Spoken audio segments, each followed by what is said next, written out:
You must listen to this entire message before entering a selection. To accept this call, press 5. To refuse this call, hang up now. To block this call and all future calls, press none.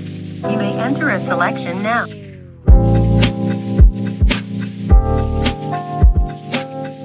Everybody, welcome. Welcome back to Accept This Call. I'm Savannah. I'm Aundrea. And we're so excited to be back. Episode 3. Heck yeah.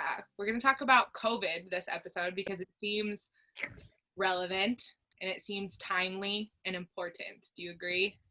Yeah, at first we were thinking that we weren't going to talk about it, but I think that it's gotten crazy enough and chaotic and uncertain enough that it's good to talk about it for sure. Yeah, for sure. And I feel like people don't fully grasp like what is happening all the time and like the implications that are going to be happening down the road with COVID. So it's like, why not talk about it while it's still fresh and we're thinking about it every single day? So yeah, that's perfect. Exactly. Yeah. Anything new with Jake then? Because last episode you told us that he tested positive. Yeah, he did. And he feels good. He felt good the whole time. Not really any symptoms. And he finished his 10-day quarantine.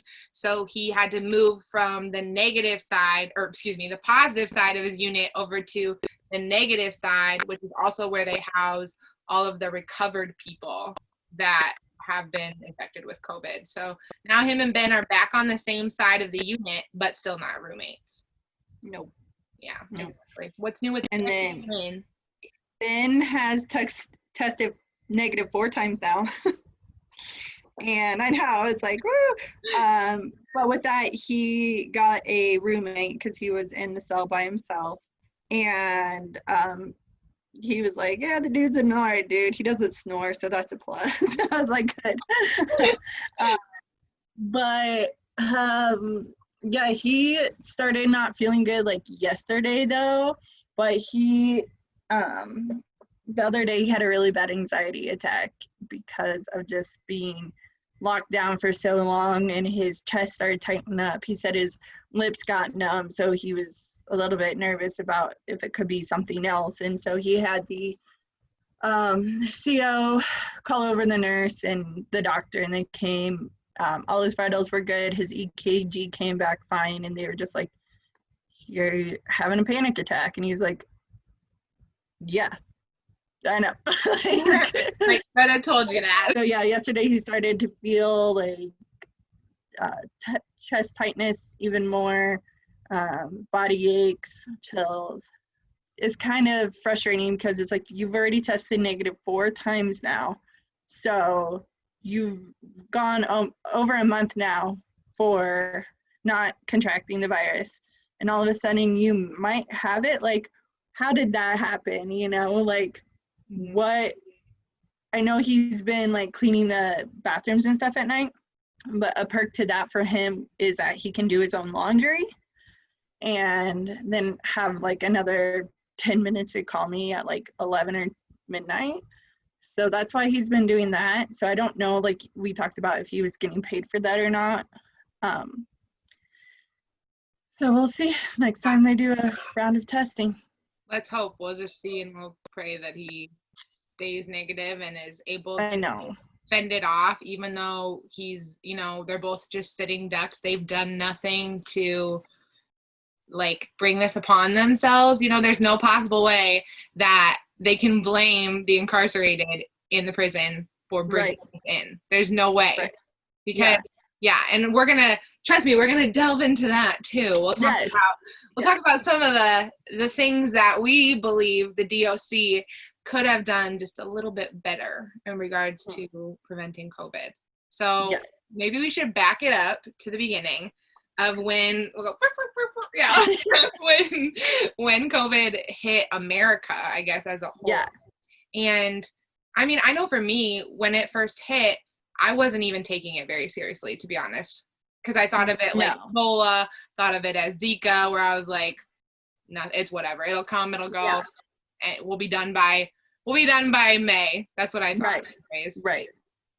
Me too. And I, saw it affecting people, but then I did get a little nervous, not so much for, the world obviously was nerve-wracking, but like I started seeing a lot of prisons starting to get it and how fast it spread. And I'm like, that is spreading so stinking fast. And even back in March when it all, hit, within a week there were people down in Texas that were incarcerated and they were dying or, and the sad part about it was a lot of them were there for a short sentence or close to getting, like, being able to be released. And it's like, that was a death sentence for them. Yeah, and that's kind of what COVID has turned into, unfortunately, for some people, is that, since it's such an unknown thing that people, how do you even explain it? Like, it's like nobody asked for this again. Like we just said, they didn't do anything to make this worse for themselves, but now they just have to deal with it, which isn't fair. So like back in March when it did first hit, they did shut down visits. They said no more volunteers and then no more visits is how it happened. And it just like one day just decided no more. And I think that's when it hit me too, that how serious it was. And again, I didn't expect it to be as long as it was, but that was like the first clue to me of like, okay, yeah, we really should be getting worried about it, because I wasn't paying attention to it in other, like on a national scale, kind of in the way that you were. And I seriously commend you for that, because you actually reached out to the warden and emailed him and was like, what are we going to do? Yeah, back in, when was it, March or April, after they shut visits down. Because my thing was too, is even though like Jake and Ben are young, they're healthy, Ben's 33, Jake's what, 20? He'll be 28 next 28. month. They work out, they eat as healthy as they can in the prison environment. But like I've told you before, they don't get great health care like we do. They don't, if they're sick, they go see the nurse and then that's pretty much it. And make sure they're literally not dying. Otherwise, you're sent back. It's like, take some Tylenol, whatever. So it's not like they know that if they have any underlying conditions or not, regardless of their age. And so that to me was a big red flag. Like, okay, if Ben does get it, how do I know that he doesn't have something wrong with his heart or lungs or something like that, because they don't get healthcare in there. And so I just had wrote the warden asking like, hey, what's protocol? What are your guidelines? Like, how are you guys going to keep this out as long as you can? I think pretty much everywhere it's going to be inevitable. But yeah, comment, he responded back with like the common stuff like, oh, we're doing temperature checks and telling the staff to stay home if they don't feel good. And then that was pretty much it. Besides, and then I was like, no, I want like details. And he was pretty much like brushed me off and was like, I can't even tell you all the things that we are doing to prevent this, blah, blah, blah. And I was just like, but then he got it. So it's like. Didn't he say the list was so long, like we're doing so much that I can't even name it all what we're doing? Yeah, yeah. Like, okay, well, just give me a couple then. Like, just name off some of the big ones. That's all I'm asking for. Right. And I know, and then like what the guys got masks back in April. I think, and they had filters in them, but all of them fell out. And then I don't know if Jake complained to you about this, but he was like, we got issued like 3 masks to like rotate out, and he's like, nobody washes them and all the filters fall out. The places that they told them to wear masks at was really interesting to me, because they said they had to wear them in the communal spaces, which like makes sense. They didn't have to wear them on the phone, I believe, or maybe Jake just didn't. Maybe he was, but I don't know. Yeah. But which is interesting, because you don't know who sanitizes what. Everybody lives differently, like, and there's not people that are designated to go around and clean the phones after everybody uses them. I think it's a courtesy thing. Like, I'm pretty sure that most people do, but that's not true probably among other units. That might not be true from you know, somebody might forget, somebody might think they did and they didn't. I don't know. So it's like, it's just, to me, it's inevitable. COVID within the prison system is inevitable to me. And unfortunately, that's the truth of it. And people disagree and say like, oh, this could have been prevented. Absolutely, it could have been prevented to the magnitude that it hit the prison. But I don't think that it's possible to have it be prevented like entirely. There was bound to be at least one case, but I never expected it at the scale that it went to. Right. Because even now on the DOC website, it still says, I think, like there's 107 positive cases or something. But then when we saw the union reps status, he said over 300 cases. And then Ben was telling me that they just tested, you know, a whole bunch of people on Friday that came back positive, took more people out by ambulances. And so I'm guessing there are probably close to 500 positive. Which is half of the prison population. Which is half of the prison. Which is crazy. That's insane. And they weren't prepared for it, you know, and I don't blame them for not being prepared for it, but also I kind of do blame them because you always should prepare for worst case scenario. They should have thought, what if the whole prison gets it? What are we going to do? They shouldn't have thought like, well, maybe like 60 people, which is what I think maybe they were planning for, probably less. But you really have to plan for worst case scenario. And I personally think I could have done a better job of running it. No, I'm just kidding. But you do. You have to prepare for these kinds of things. And it's like, well, and I just think that they didn't like think of even the smallest questions. Like they had 40 COs or something, or 17 COs like call out one night. And that's dramatic, like 17 to 40. But like, I think 40 were already like called out, like 17 called out on one night or something. And it's like, did you guys prepare for that? Because that would have been one of my first, you know, if we're making the guidelines and the protocols. All right, so what happens if all our COs go down? Then what do we do? Or what happens if all of them get sick but 5? You know, like how are we going to keep the workflow going? Exactly. You know?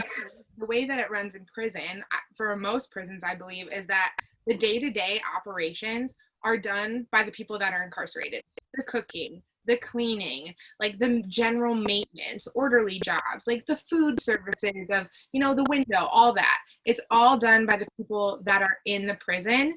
And when the COs are like glorified babysitters most of the time. Yeah, exactly. They're just there to make sure that nobody steps out of line. They're just like, with their batons or whatever they have. I don't know. But at least in the Iowa prison system, by the way. And that's obviously the only thing we can speak on, you know, is just like our experiences. But that's just the way that it is there. And, you know, everybody knows that. So when it came to it, it's like when you halt the day-to-day operations of the prison, whose responsibility is that then? When the people that are working and doing these jobs are locked away in their cells and they aren't allowed movement, the rest of that is going to stop too. And that just seems like basic overlooking that happened, in my opinion. Yeah. And it's not okay. And it's like, that was when COVID, like when they first went on lockdown, they went on lockdown on July 1st. And that was our basic questions of like, how are these guys going to survive? Who's going to get them food? Who's going to get them water? And if that's our first questions, why was that not the people in charge of this question? Right. And that was not even like mapped out, because Ben had sent me an email and was like, it's been like 8 hours and nobody has brought us water yet. I'm like, okay, yeah, you can go. A lot of people go 8 hours without water, but that was so far. Like, when is it coming? You know, and that was a lot of the guys' fears were, when is food coming? When is water coming? What happens next? When can we shower? You know, can I do laundry? Like all these questions that they weren't getting communicated to on, you know, and a lot of times the COs didn't even know either. You know, like I told you, one day recently, Ben went to go get like water, and the CO was like, oh no, this is for the positive side now. And Ben's like, what? I've been like getting water out of here all day. He's like, yeah, I don't know. I went home for like 3 hours because they're working like 18, 20, 24-hour shifts. He's like, I don't know. I went home for like 3 hours and came back and they switched it. He's like, like they're just, you know, confused, I think, as the guys are. For sure. A lot of them are. For sure. The communication just in general among like management to staff, management to incarcerated, incarcerated to staff, staff to staff, whoever. It's like, it's so muddled. And that's kind of the theme of COVID, I believe, like as a whole in America, is that there's so much information that's being like thrown out and changing. And we're learning so much that we set these guidelines and then 2 minutes later, oh, never mind, something else, something new, you know? Exactly. Yeah. But I also think it's important too, for the people that don't know about like how Jake and Ben's unit works, it's important because among the other units in the prison, there are like 4-man cells, 3-man cells where there's a toilet and a water fountain within the cell itself. So they don't need to get out of the cell for their basic needs. Consider those cells on the different units, the kind of basic cells that people know of prisons. You know, they have the sink, they have the toilet, and they can be, up to a 4-man cell, you know, 2 bunk beds. Yeah. So kind of like the stereotypical what you would assume in prison. But on Jake and Ben's unit, they're 2-man cells, so they don't have a toilet or water fountain within the cell. So they can never actually be locked inside of their cell because they don't have that access to use the bathroom or get water. So in other units, as much as they want to say like, I don't want to get in trouble for saying this, the other units had access to water, I would say more than ours did. Because I get it, warm water, not good. Maybe not that clear, but like if you've ever seen the Goonies when she's like, it's wet, ain't it? Have you seen that? Finally, they started sorting out rec times and letting people, you know, out of their cell to, you know, at first it was 20-minute phone call, or 20 minutes in that 20 minutes, it was shower and phone call, one or the other, or try to squeeze both. And so I know that since their doors don't lock, a lot of times Ben would just like come and sneak down and just be like, hey, I'm doing okay, like, love you, call you when I can, don't know when, bye. Yeah, because that was the only way that we could communicate was through emails, and the emails don't come through like instantaneously, which again, I don't know if people know that or not. So sometimes I'm over explaining, but it's good to know that, you know, they send out an email, I might not get it until 3 hours later. There have been times when I don't get it until 2 days later, just because of like the hangups of everything. So that's, and then so much can happen in between that time, even if it's an hour, 2 hour difference. And so they started getting a little bit more flow and things figured out, I would say. The food and the water came more routinely. They kind of started figuring out, you know, if you were positive, you got sent to a unit, which is actually solitary confinement. So that was a big struggle for a lot of the guys that maybe had never been to the hole, or, you know, they feel like they call it the hole, is punishment, because that's where if you get in a fight or get caught doing drugs or whatever the case may be, you get sent to a unit. A lot of people saw that as punishment because they did only get to take a little bit of their belongings, like their pillow and blanket. They didn't get to take their tablet for, you know, emails. In the hole, they only have like a cordless phone that gets passed around. And so a lot of times, you know, if one guy is done with the phone and the CO is not there to give it to the next, he could have it like all day or 2 days. So, so then that's when like communication really started lacking, I think. Yeah. And then even in that 20 minutes, the phones were always so, you know, even if they let 4 cells out at a time or whatever the case may be, the phone was going to be crazy. For sure, because there's 4 phones on the unit, and I mean, 2-man cell, that's 8 people, and you only get 20 minutes, the most amount of time that you can talk on the phone for one sitting is 20 minutes. So if somebody uses all that, if all 4 people do, there's 4 people that aren't getting that time, and their loved ones are getting worried, and there's that. So again, just poor planning in regards to thinking about things like that, in my opinion, from the DOC and from the administration. And again, like, it's such an unprecedented time. I understand that. But these are the people that we love and we care about so much, and we want to make sure that they're good. And that's their job. Their job is to protect them and, you know, make sure that they have everything that they need. So again, just poor planning. And it's very poor frustrating. planning all around. Yeah. And then, so another side of things is that, I guess, a positive part of COVID, in my opinion, is one, the friendship that I created with Aundrea and the podcast and everything like that. Yeah. Awesome. Because that's kind of what, you know, really got us communicating and whatnot. And then just that among a bunch of other people too. Like, personally, I grew closer with Jake's mom. I grew closer with his grandma because, you know, we were all trying to get the same information and we're all worried about the same person. We met more people that have loved ones incarcerated at the same facility. And we're able to kind of like share information, what we know and what they know, and kind of compile it all at the same time to get one collective idea going. We started an email campaign. You created it, and it was like a mass thing where we had the body of the email all wrote out, sent it to like 200 different people between the DOC, Iowa legislatures, everything like that. And so I feel that like that really helps set a plan in motion to let them know that we were serious about like communication with our loved ones and making sure that they had their basic needs met. I mean, I think it was on the way, but we kind of pressed them more, saying like, stop, you know, jerking everybody around. Like, this is serious business. So. Yeah, I think that was a good call too. Like, people, we got a little bit of backlash from wanting to act and put a little bit of pressure on it, I feel like. Yeah. But honestly, like, it did what it was supposed to do. That's what I think anyways, you know? I think and it's like, what a time in the political climate that we're in the ways of the world that we're in, to say, we expect better.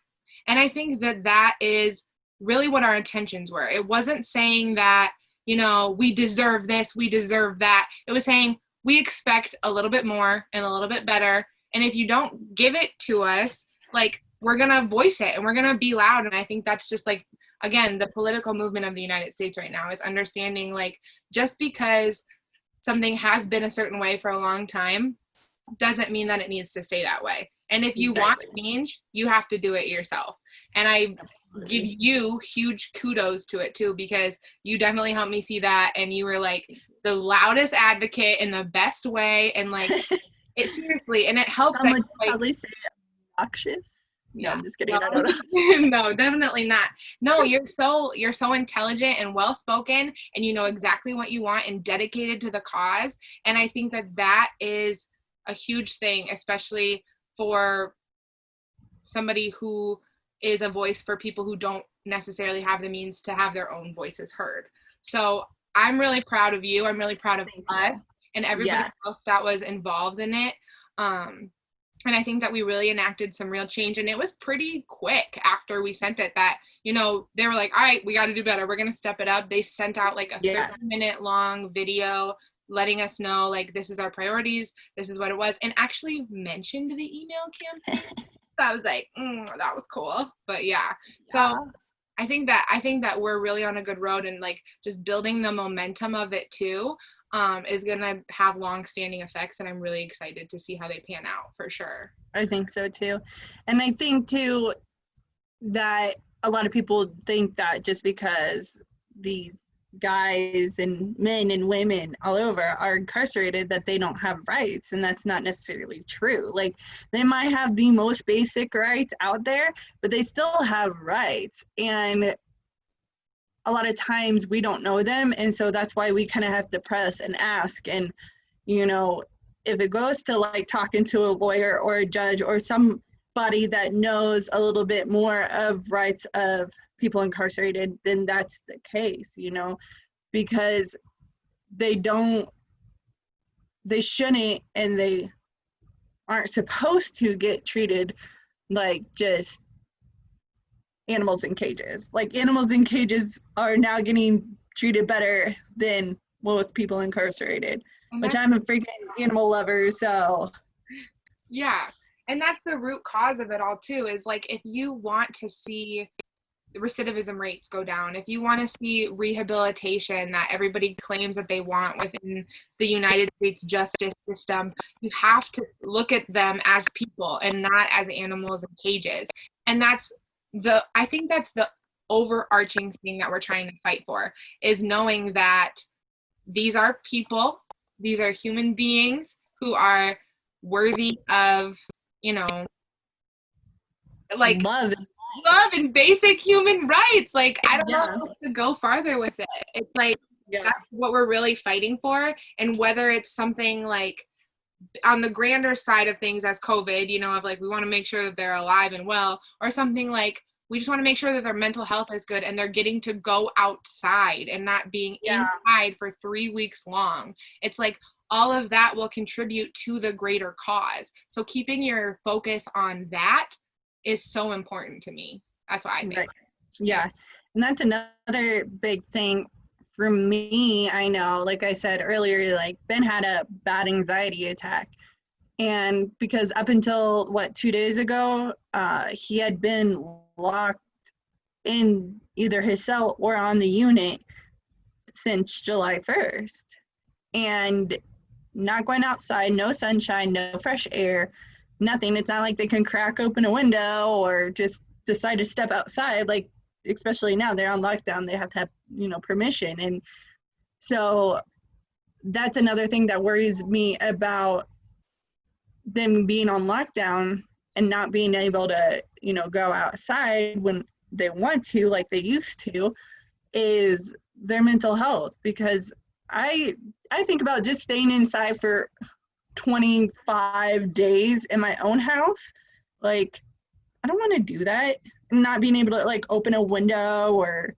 Yeah, and you get the amenities of the internet and TV, and like you live with other people, you know what I mean, that you have all these things, and like it's unbearable for us. And a lot of people showed that during COVID too, that they can't, or they're unwilling to stay in one confined space. Imagine that in a prison, Why are we expecting more out of people that are incarcerated than people that are in, the outside world, if you will. Right. On the mental health aspect, they're, swapping people around depending on if you're positive or negative or this and that. And so, like we said earlier, Ben and Jake haven't been roommates for a week or so now because Jake tested positive, Ben's been negative. And so Jake has a new cellmate, Ben has a new cellmate, and they don't really know these guys, which, I mean, whatever, that's prison life, you just got to deal with it. But at the same time, like, how uncomfortable that has to be if you're already a little bit nervous about the virus, a little bit nervous about your mental health, and now you're throwing in somebody who you don't know very well or at all, so exactly. And then there's just stress of picking up every so often and moving. Like, you literally have to pack up all your stuff, like we talked about, 13 years worth of stuff for Ben that he has to pack up every time and move to a different cell if necessary in the drop of a hat. Everything that he owns is within that cell. That's like, that would be like moving your house, every however often somebody tells you that you have to. Yeah, or even just your room. Like, that would be impossible in a day. Yeah, exactly. And who knows what kind of friction there might be too, like you were talking about, between like this guy and that guy. Who knows if they're really even caring or paying attention. But the fact that there haven't been any riots, the fact that there hasn't been a lot of fights that I've heard about, or just general like upheaval, I mean, it could be a lot worse. They could really be acting out, and it's like, I feel that is so commendable, especially from people who get a bad rep anyways. Who are supposed to be like the low part of society, the scum of the earth, the bottom of the barrel, all that kind of stuff. And they're keeping their composure. Yeah. And they're able to follow the rules and just take it as it comes and deal with it. Like, I think that's huge, honestly. Like, I'm super proud of them. Me too. So I don't know about you, but Jake is like, obviously because they don't have the internet in prison, they don't get as much media as we do. They don't have a lot of ways to hear about the virus and like understand what it's doing to the world unless they're watching the news, you know? So I feel like that's a whole too.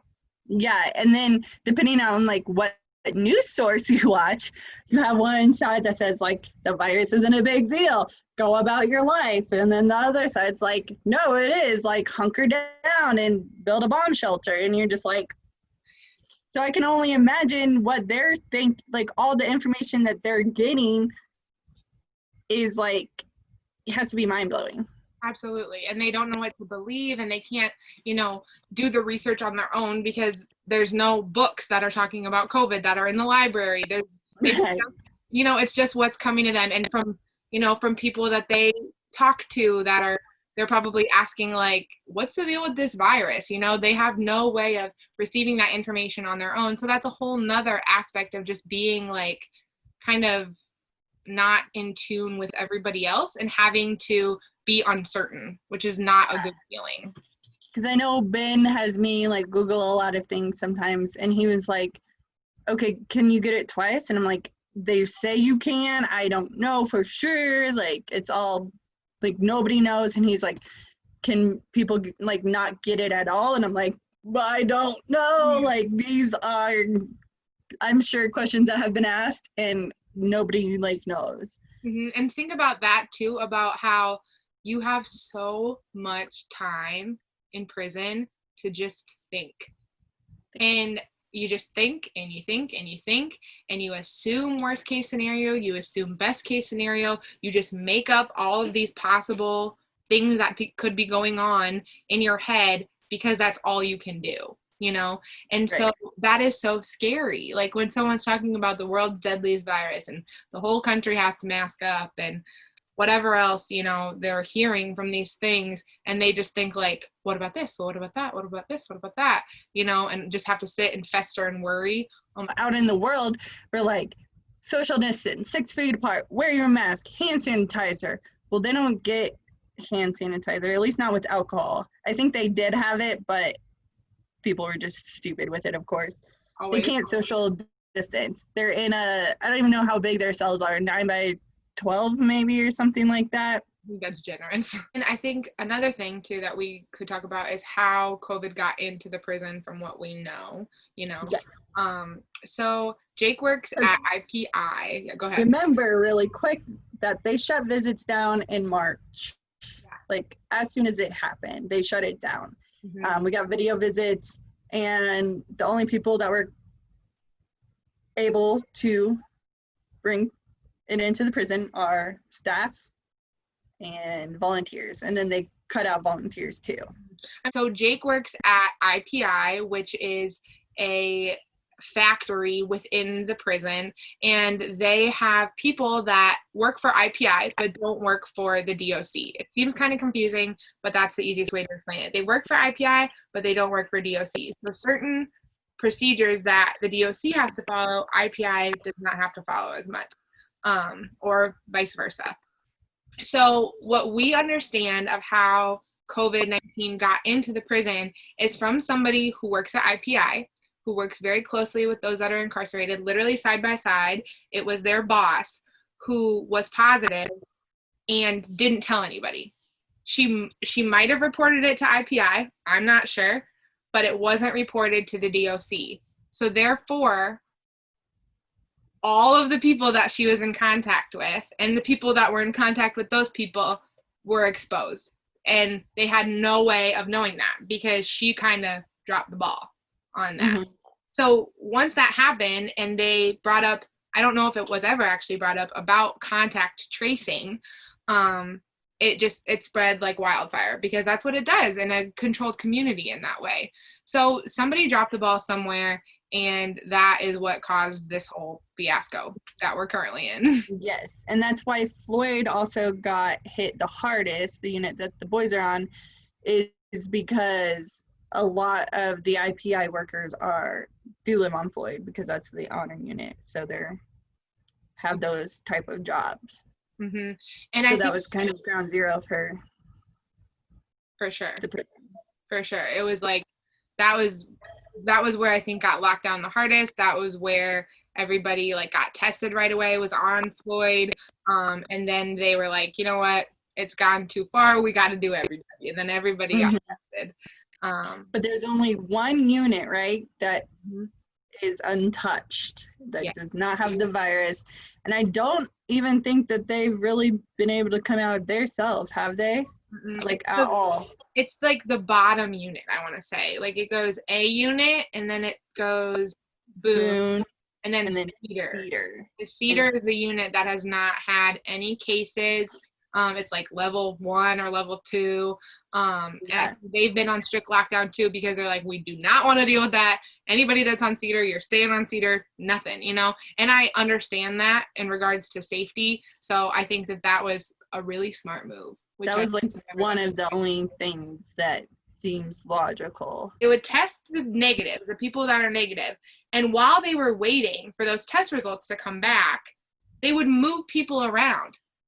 They would expose them like among unit to unit. At one point, Jake called me and told me there was like 100 people that were just mingling among the unit, like crossing contamination, whatever. I was like, what is going on? Like at that point, it's just blatant disregard and purposeful infection. Honestly.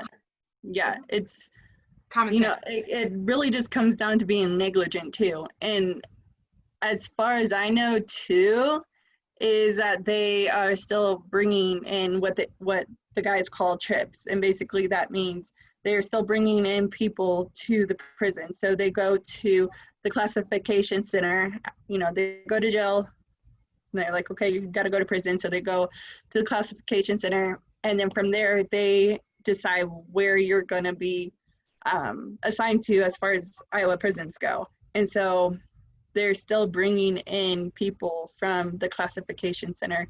Apparently they have to be locked on a 14-day quarantine before getting sent out. And then I think even then they go to one of the like recovery units at the guys' facility. But it's just still like, you're still bringing people in amidst a pandemic, but they're not letting people out. That is another thing. Yes, that's another thing I didn't even think about. Yes. Oh gosh, there's still so much to talk about. I thought we were like, we cut a lot of it. So okay, speaking of that, so when COVID first hit, you were seeing a lot of prisons across the country that were saying, we're going to let out inmates, based on compassionate release, based on their parole dates, we're going to bump them up, whatever. Iowa said, we're going to do the same thing. But the trick of that is that at that point, they had already stopped the trips that I was talking about. For 1 month, from April to May, I think they stopped. They stopped the trips, and that was when they said, we're going to release people a little bit early. They worked with the Board of Parole to release people early. So I want to say they released what, like I think 6 months. 600 people who had 600 people. I wanted to say 300, but it could be 600. I'm not sure. They said it's 10%.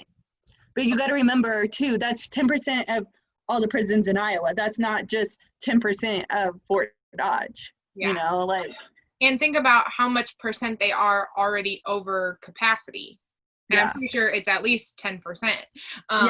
So they're letting out people that have, that have fit into these guidelines that they've created. Awesome. I'm very happy for those people. I'm glad that this brought them that. But then they go, we have to transfer in the rest of the people that we've halted for the past month. So then they just replaced the beds. Like they brought in almost the exact same amount of people that they let out just to make it look like they were doing better. Exactly. Yes. And it's people who were going to get out within, I think it was only the next 6 months anyway. So they probably would have been out close by now anyway. But people who, like Ben and Jake, who have been there for 10 and 13 years, who still have, 4 and 7 years to go, they still have to stay there because they're under the mandatory minimum law. And it's like, those, you're not really reducing because you're still bringing people in, and you're not reducing anybody who's been there a long time either. Yeah. So that's really frustrating. And then, you know, going back to the friends that we've met through this, a lot of them have husbands and sons and boyfriends and stuff who were really close to getting released, and they were in the middle of their treatment plans, but then their treatment plans got canceled because of COVID. Mm-hmm. And so now they're saying, well, you didn't finish your treatment plan, so sorry about you, you can't go home. And so now that's a big battle for them to go talk to the treatment director and be like, it's not his fault that he didn't finish, you know, the treatment plan. It's your guys is in COVID. Have been getting those packets to complete their treatment. I don't know exactly how all of that is working, but it is something that they're working on. However, again, planning. These things should have been thought about, you know? It's like it should have been let's decide it right now. It should have been like, well, what if this? What if that? You know, I think they need a designated what if person, in my opinion. Yeah. That might seem like a Debbie Downer or a negative Nancy that's like, well, what about this? Like, where's it's real. It's real, and it happens clearly. And they should have just had like one of those like flow charts that's like, start here. Yeah. Prison. Yes or no? Yes. Okay. And it just like branches down. That is such a good idea. See, it's like most basic concepts. They just don't think about them. It drives me crazy. And okay, so let's talk about decarceration then, in terms of that. My favorite. Let's do it. Yeah, let's talk about it. So you said it best, I think, that capacity should be worst case scenario. It shouldn't be the norm. Yes. Capacity should be worst case scenario, not the goal, basically. And you shouldn't be like, capacity. 1,200 beds, like, we need to fill them up. I don't want to speak for all of the people of Iowa. However, no, we will. I'm willing to bet that most people in Iowa would rather their funding, their taxpayer dollars, go to education, go to agriculture, go to mental health resources, things like that, instead of paying for people to stay in prison that do not need to be there. You know what I mean? And so, again, it goes with like the whole theme of our podcast of breaking the stigma and understanding who these people are on a people level rather than a crime level, to understand that there is really unfair sentencing. There are people who have rehabilitated, as much as that word is, you know, very vague, and they don't belong there anymore, or they, you know, they are ready to go, is basically what it is. And there are people who do belong there. I want to make that very clear, that there are people that have just got there who haven't figured it out yet. There are people who have gone and come back that clearly haven't figured it out yet. However, let's look at people on a people level and see that there are people that could be functioning members of society that are helping the communities that they live in, and it's just doing everybody a disservice to keep them locked up. Yeah, I agree. And like you said, like, I think it was in a previous episode, you said that any rehabilitation that they have done has been on their own and finding themselves and learning and educating themselves. Prisons hardly ever provide true rehabilitation. Yeah, the programs like that, some of these guys are, you were in the middle of finishing, they might only have like life skills, I think it is, and then if they're in there for drugs, like a drug rehab. But that's like all, you know, there's not any other rehabilitation, as far as I know, that go into it. And so it's all self-made rehab. And another thing that, like, years ago, and what really hit me about like decarceration is probably 90% of these people incarcerated are going to get out, and they're going to be your neighbor. They're going to live in your community. So and I don't know, like, that just really hit me when I heard that. I'm like, you're right. Like, we need to like start helping these people. And this is even before me and Ben got back together, is because I'm like, if I know that this guy across the street had whatever drug problem or anything like that, but I know he has successfully been rehabbed, whether it was himself or hopefully the prison system, if we could get there someday, then I'm going to feel more comfortable having him as a neighbor. But that's where the stigma plays into too, I think, is you know prisons are shit, and you don't know who this guy across the street is. Like, you might only know that he's been to prison, and you have to do Google searches, and and it's just like, we need to invest like more time and energy into these people because they're going to be our neighbors. That is so true. And like, what does a Google search tell you about somebody? Literally nothing. How can you get to know a person's character based on a mistake that they made? I sure hope that mistakes that I made when I was younger are not going to be held against me for the rest of my life, because we've all made them. We've literally, on whatever level it is, we've all made mistakes. Every single one of us has messed up. We have done something that we regret, something that we should not have done. They're people. You have to look at people on a people level, not a what we crime level. Yeah, exactly. So looking to the future of COVID within the prison, again, we just talked about how it's like there's no foreseeable end to it right now. And that's across America, that's within the prison, whatever. We have no idea. We have to take it day by day. But like, in regards to COVID, what do you think, or what do you hope will come from this? I would really love to see more focus on decarceration. And, of course, I'm a huge advocate for mandatory minimums, like get rid of them, reduce them, whatever the case may be, because like you were just saying, it's an over-sentencing thing. And so I would love for people to start, by people I mean like state legislatures, the Bureau of Prison, like even on a state or on a federal level, to start looking at how to decarcerate and how to make the prisons more tolerable to not, I guess, live in. I mean, live in, yes, but also just, I don't know, like, I just wish they would take decarceration more seriously, especially amidst the pandemic, because, like, as you said, we don't see this going anywhere. I mean, people on the outside world say, okay, wearing masks and staying 6 feet apart is a new normal. So what's the new normal look like for the prisons? Ultimately, I think that the government officials are really going to start having to look at decarceration and changing laws. Like, you can't just keep having people sit there for a long time and then still keep bringing people in, like not releasing, but keep bringing people in. You're just going to screw yourself over in the end. Exactly. Like, a drastic change really needs to happen, because we're talking about seeing a second wave of COVID. There are other diseases that will progress and mutate to God knows what. And it's something that apparently needs to be on the forefront of our brains. And if they had these laws in place, if they had